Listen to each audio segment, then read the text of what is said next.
Ok, dando sequência, agora vamos responder à linha E, ok? Que vale 3 valores, que é a criação de uma função, né?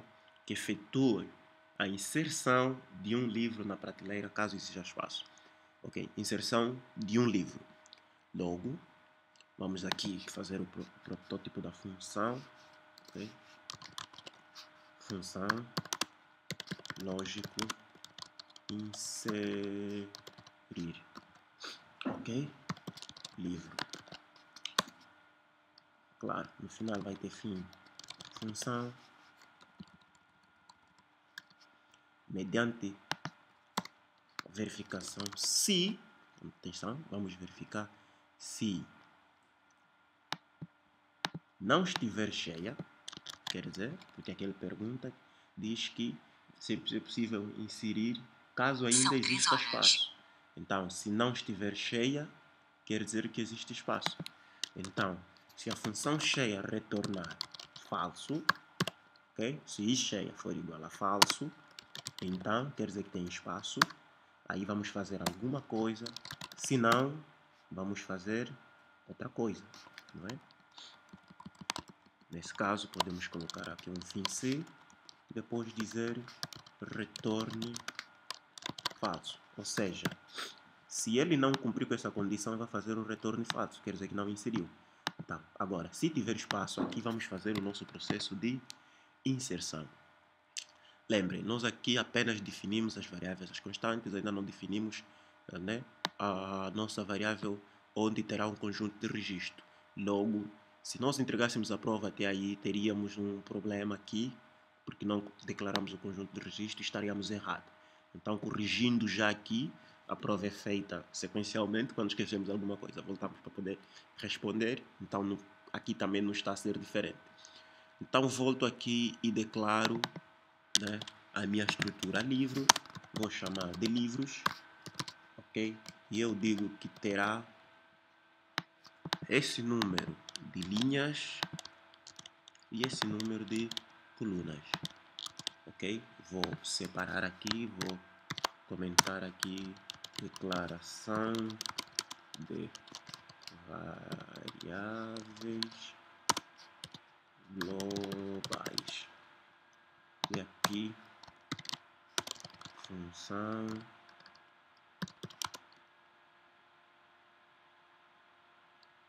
que verifica se está vazia, ok?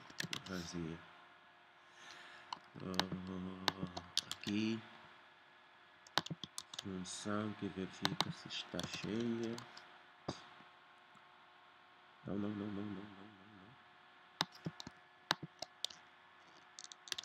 Função que verifica se está cheia. E aqui função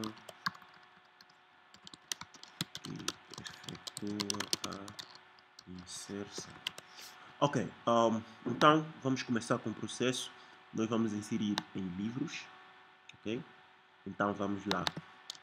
Tudo que a gente precisa é de inserir um livro. Vamos fazer a leitura dos dados de um livro. Então escreva quais são os dados, o título, o nome do autor. Então aqui vai ser título, não é? Só copiar isso. São 5 elementos. Nome do autor. Prefiro fazer isso /t, assim ali bem as coisas.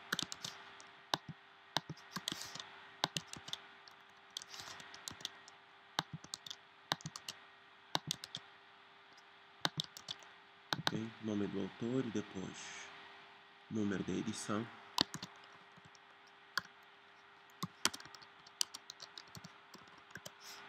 O número da edição, título, nome do autor, número da edição e número identificador. Número da edição e o número identificador. o número identificador do livro, ok? Então, são 4 elementos, eu coloquei aqui 5. Então vamos fazer os seus respectivos layout. Primeiro o título, então vamos colocar aqui layout receba, né? Nesse caso L.título, porque estamos a falar da estrutura. Depois o nome do autor, ok? Para copiar para não cometermos erro. Receba L. Nome do autor, depois número de edição, aqui receba L. Número de edição e aqui número identificador. Então, coloco aqui receba L. Número identificador. Feito isso, já fiz a leitura dos dados, mas ainda não inseri. Então, venho aqui e digo a minha estrutura livros, ok? Na posição conte L, que é contador de linha, e conte C, que é contador de coluna, vai receber o L, os dados que eu fiz leitura aqui, ok? Feito isso, os contadores devem crescer. É aqui onde vem a diferença da prova dos diurnos e da prova dos noturnos. Aqui nós estamos a usar matrizes, eles estão a usar vetores. Se fizer conte linha, recebe conte linha mais 1 e depois conte coluna, recebe conte coluna mais 1, nós só vamos inserir nos lugares ou na diagonal principal, porque eles vão crescendo os dois ao mesmo tempo. Então vou inserir na posição 00, na posição 1, na posição 22, na posição 33 e na posição 44. E por aí em diante. Como não feito isso, em algum momento nós teremos erros, já que a nossa matriz não é quadrada, a nossa matriz é de 10 por 200. E vamos inserir os primeiros 10 elementos. No próximo, quando fosse para inserir na posição 11, 11, daria erro, porque não temos 11 linhas, temos 10 linhas, ok? Na verdade, 10, 10, na posição 10, 10, já que vamos começar de 0, 0. Então, feito isso, era necessário criar um artifício que faça essa contagem, ok? Que faça essa contagem. Então, esse artifício, a ideia era vocês fazerem isso num rascunho como uma função auxiliar ou criar a lógica aqui mesmo dentro. Qual é a lógica? A lógica é: o contador de linha vai crescer mais 1, ok? E aqui vai crescer também mais 1. Mas, se o contador de linha for igual, se o contador de linha for igual a linhas, né? Essa contagem aqui não pode mais acontecer, porque chegou no limite, ok? Já estará cheia, esse cara vai retornar verdadeiro. Agora, o contador de linha vai crescendo só quando o contador de coluna atingir o seu valor máximo. Ou seja, o contador de colunas, atenção que a matriz, né, tem linhas e colunas. Então, o contador de coluna, quando for igual ao tamanho das colunas, então o contador de linha cresce e o contador de coluna vai ser igualado a 0 para voltar a inserir do que? Do princípio, ok? Porque esse cara cresceu, ok? Agora,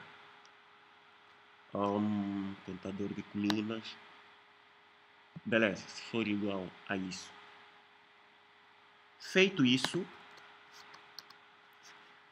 se não, ok? Se não for ainda, o único elemento que vai crescer é o contador de colunas. Vou tirar isso daqui. É o contador de colunas. Vou só colocar aqui conte coluna, recebe conte coluna mais 1. Esse é o elemento que vai crescer a cada inserção. O contador de linha só vai crescer quando o contador de coluna já atingir o seu valor máximo. Ok? Então, quando isso acontecer, se esse cara já chegou até aqui, é quando essa inserção acontece. Ok? Essa inserção acontece nessa situação. Na verdade, se ele já atingiu isso, né? Se ele já atingiu isso, vai fazer uma inserção. Então, notem, o contador de coluna, nós sabemos que a nossa contagem deve ser sempre de quanto a quanto? Se é de 1, se a nossa matriz tem algum índice 2, quer dizer que é de 0 a 1. Logo, aqui, esse cara, né, quando for igual a isso, quer dizer que já inseriu o maior número de elementos. Então, a inserção aqui do conto e coluna, né, aqui estamos a pedir conto e coluna, se ele for o número máximo, vai dar erro, porque estamos a comparar aqui igualdade, né?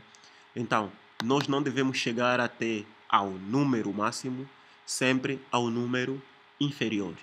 Então, depois da lógica dessa situação aqui, só assim é que deve acontecer a inserção, porque garantimos que os índices terão os valores certos, ok?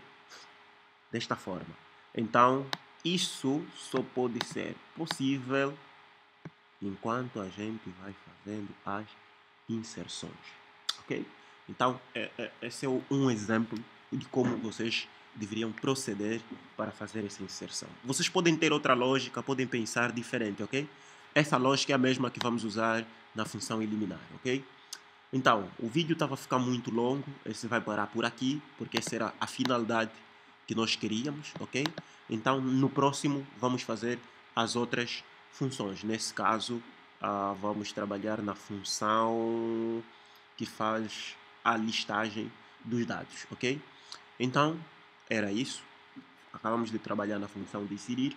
Na próxima, vamos trabalhar na função, né, de listagem de informação. Obrigado.